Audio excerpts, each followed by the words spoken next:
नमस्ते गुरु जी की प्यारी प्यारी संगत, शुक्राना गुरु जी। एंड आज का वचन है जो मिला कि बड़े मंदिर में सोना नहीं चाहिए वरना गुरु जी का आशीर्वाद अधूरा रह जाता है। हमारा जो बड़ा मंदिर है वो 12 तीर्थ स्थानों का धाम है और गुरु जी ने बहुत ब्लेसिंग्स डाली हैं और खुद गुरु जी यहाँ मंदिर में दर्शन देते हैं और अपनी संगत को ब्लेस करने के लिए आते हैं। और अगर हम सोकर ये ब्लेसिंग्स अपने खोना नहीं चाहिए। हमें मंदिर में जो शब्द चलते हैं, भजन चलते हैं, उन्हीं से हमें अपने गुरु जी के साथ अपना जो कनेक्शन है वो स्ट्रॉन्ग करना चाहिए और उन्हीं से हमें हमारी प्रॉब्लम्स के आंसर भी मिलते हैं। और हमें मैक्सिमम टू मैक्सिमम गुरु जी से आशीर्वाद लेना चाहिए।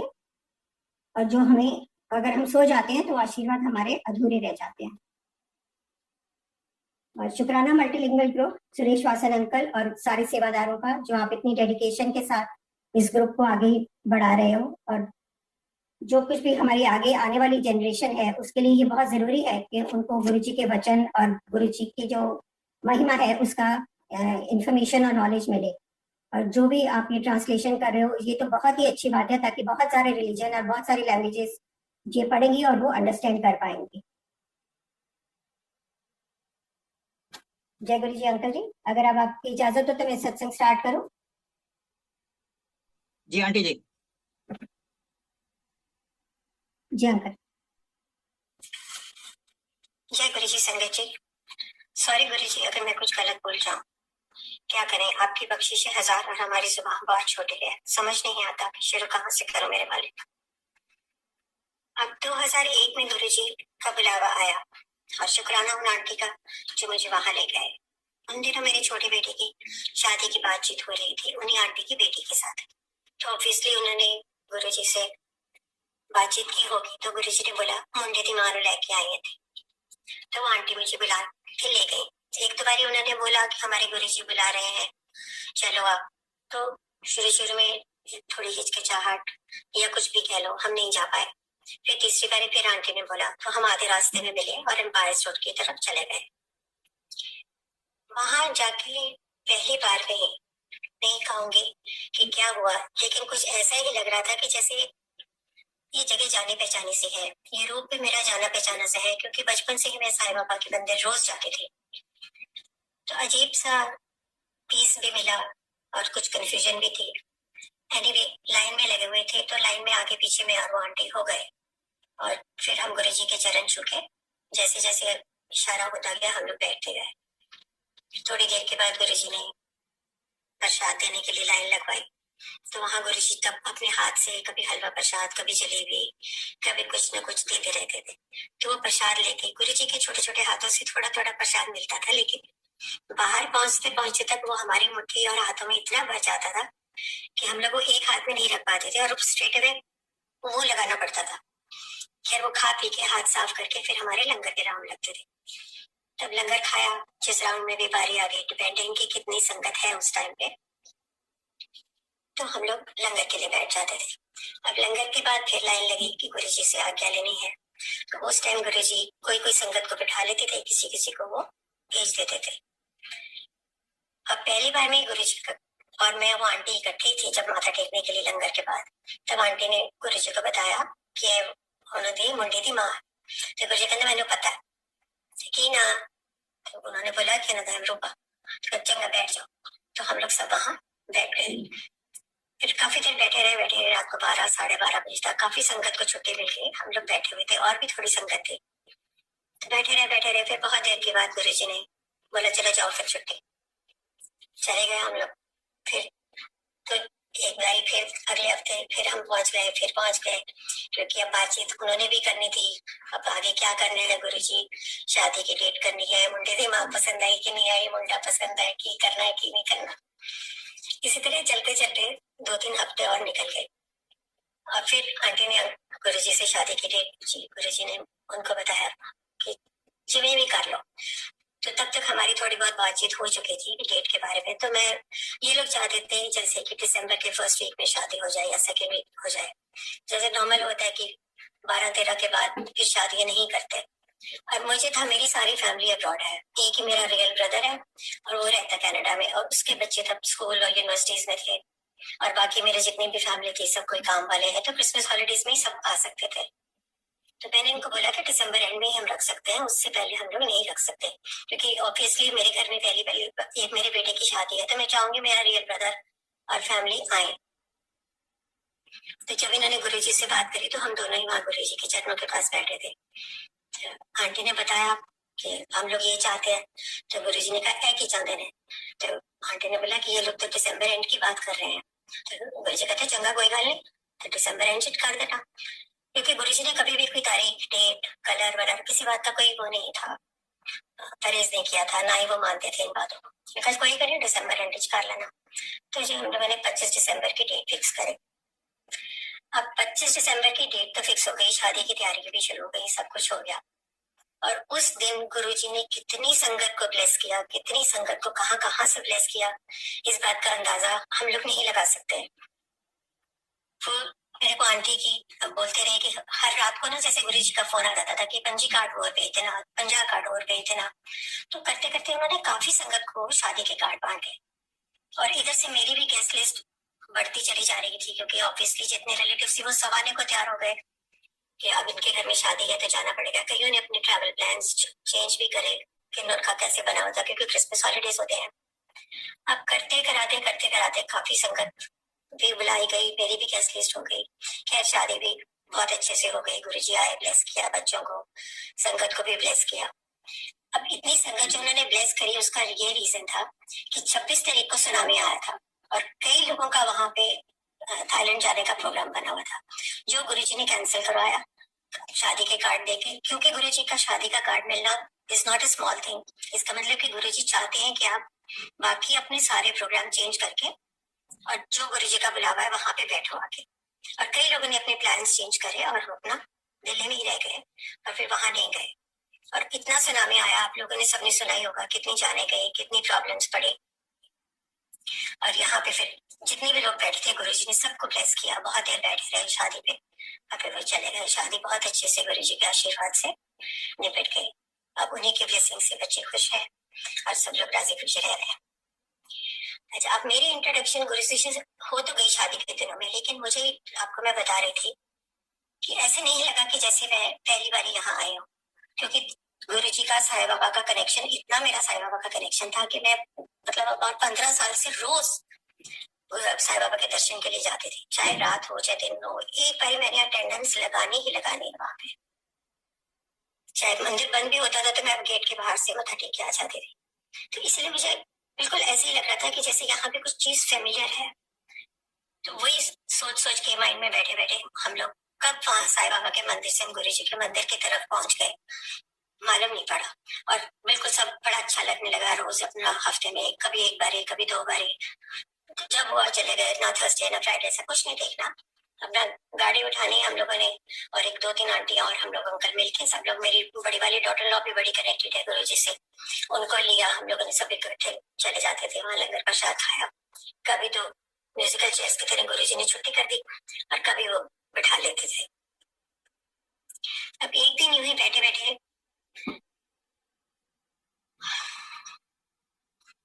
अच्छा उन्हीं दिनों में 2000 के आसपास मेरा उन दिनों में एच भी बहुत कम रहता था, तो डॉक्टर ने बोला कि आपको सर्जरी करवानी पड़ेगी, क्योंकि ब्लड लॉस बहुत ज्यादा आपका होता है, तो आपको सर्जरी करवानी पड़ेगी।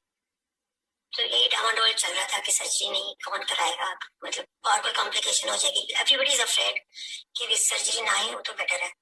यही करते करते 4-6 महीने निकल गए, तो एच भी काफी ड्रॉप होता रहा, सांस चढ़ता रहा, ऊपर नीचे प्रॉब्लम होती रही। तो अल्टीमेटली फैमिली ने बोला कि करा के खत्म करो, फिर शादी के दिन आ जाएंगे, फिर बिजी हो जाएंगे हम लोग, तो कराओ तो खत्म करो। हमने कहा चलो ठीक है, फाइनल करते हैं, बातचीत कर लेंगे इस बारे में। फिर बातचीत, क्योंकि मैं बिल्कुल एंशियस नहीं थी कि मैं सर्जरी कराऊं। फिर चलते फिरते एक और आंटी थी, उनके घर से फोन आया कि मैं किसी पंडित को भेज रही हूँ आपके घर में, तो आप उनसे बात करो, ये गुरुजी से मिलने की पहले की बात है।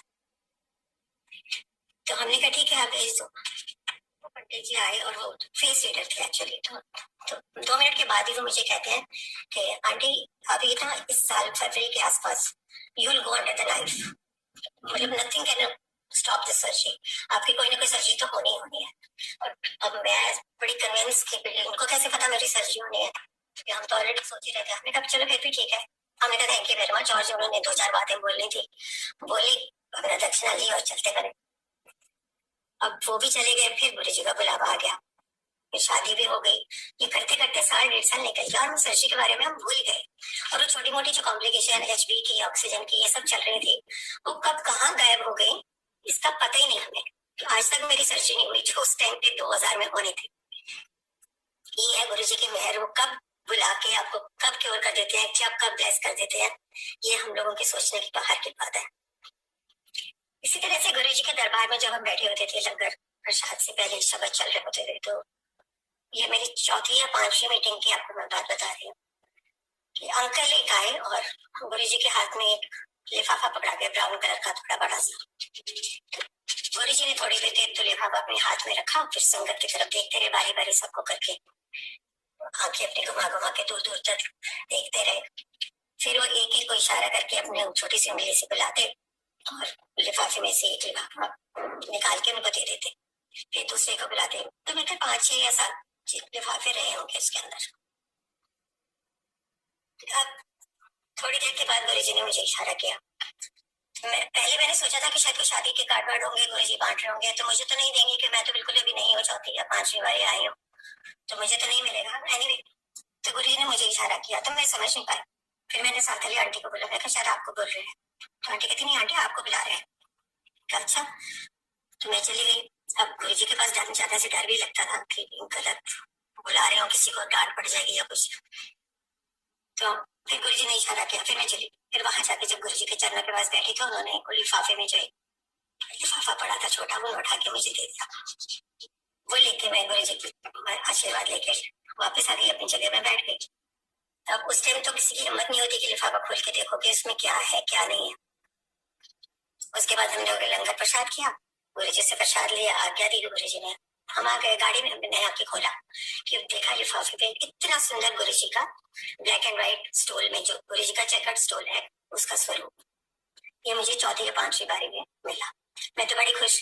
अब स्वरूप मिल गया है तो उसको रखना भी है, रखना है तो उसको फ्रेम भी कराना है। अब फ्रेम करवाने के लिए मैंने 2-4 दुकानों में पता किया, तो कहने लगे कि आप छोड़ जाओ, हम फ्रेम कर देंगे। मैं कहा छोड़ोगी तो मैं किसी हालत में नहीं, अभी अभी करके देना है तो दो, आप पता नहीं बाद में गंदे हाथ लगाओगे, कभी खाना खाओगे, कुछ करोगे, छोड़ूंगी मैं नहीं। तो कहते मैडम फिर रहने दो, मतलब नहीं छोड़ोगे तो हम नहीं, मतलब एकदम नहीं करके दे सकते। तो मैंने गाड़ी उठाई, लाजपत नगर चली गई। वहां पे भी 2-4 शॉप्स है, उनसे भी पूछा तो वो लोग भी कहने लगे कि नहीं आंटी आप छोड़ जाओ। मैंने कहा नहीं छोड़ूंगी तो नहीं। फिर मैं छोटी सी शॉप थी कोने के अंदर, तो उसके फ्रेम पड़े थे बाहर, तो मैंने सोचा इसी में घुस जाती हूँ, देखती हूँ कोई फ्रेम अगर इसी साइज का मिल जाता मुझे। तो उस शॉप में मैं गई तो उसको मैंने फोटो दिखाई, तो उसने मेरे को जो एग्जैक्टली मुझे जो फ्रेम चाहिए था जिस टाइप का, क्योंकि ब्लैक एंड व्हाइट स्टोल था, मुझे थोड़ा उसके सिमिलर ही चाहिए था, बिल्कुल एग्जैक्टली वैसा ही फ्रेम मुझे एग्जैक्ट साइज का उस शॉप में मिल गया। वो मैंने फोटो फ्रेम में लगवाई और लाके मैंने अपने मंदिर में रख दी। ये तो हुई स्वरूप की ब्लेसिंग।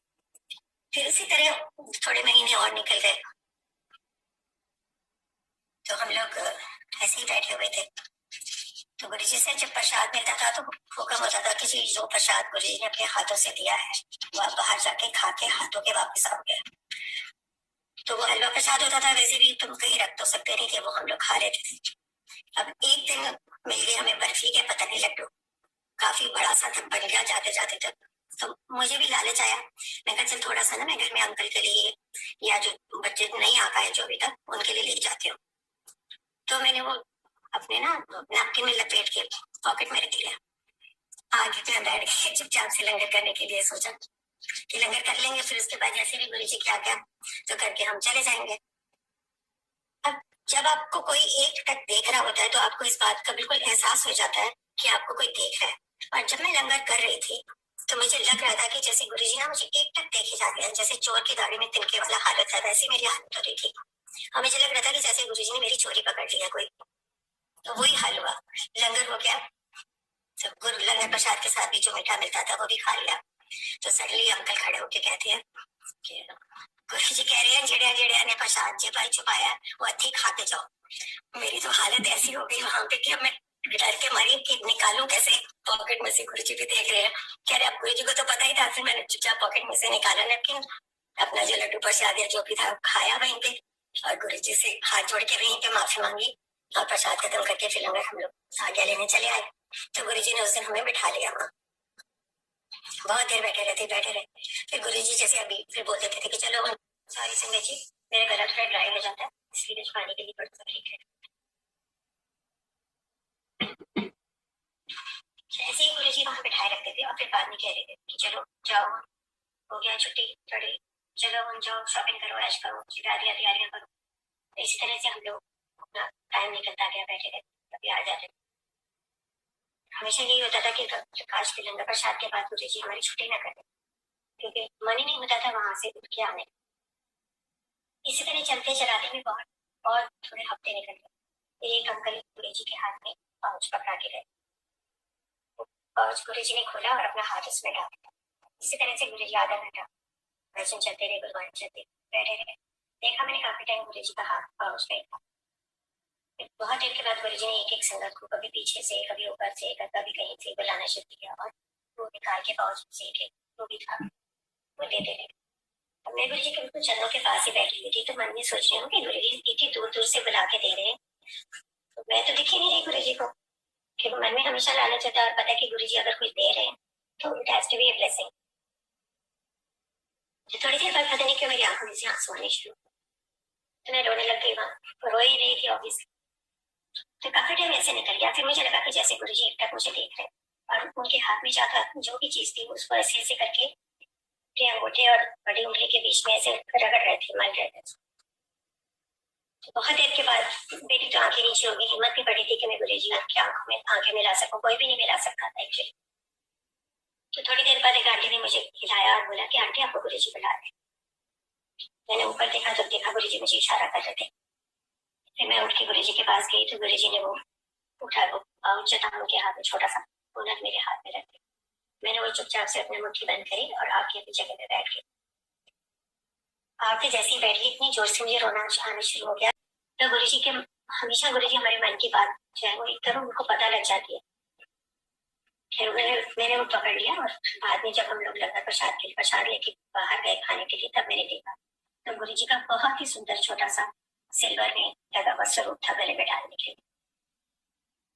तो मेरी तो खुशी का जैसे कोई अंत नहीं था और वो स्वरूप मैंने चेन में डाल के आज तक अपने गले में डाला हुआ।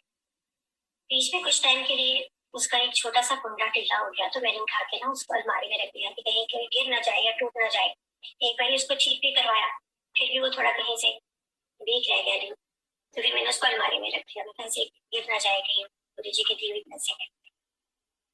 गुरु जी को तो पता है उन्होंने अगर कोई ब्लेस करके दिया तो जरूर कोई रीजन के लिए होगा, लेकिन हम लोगों को ये बात का एहसास नहीं होता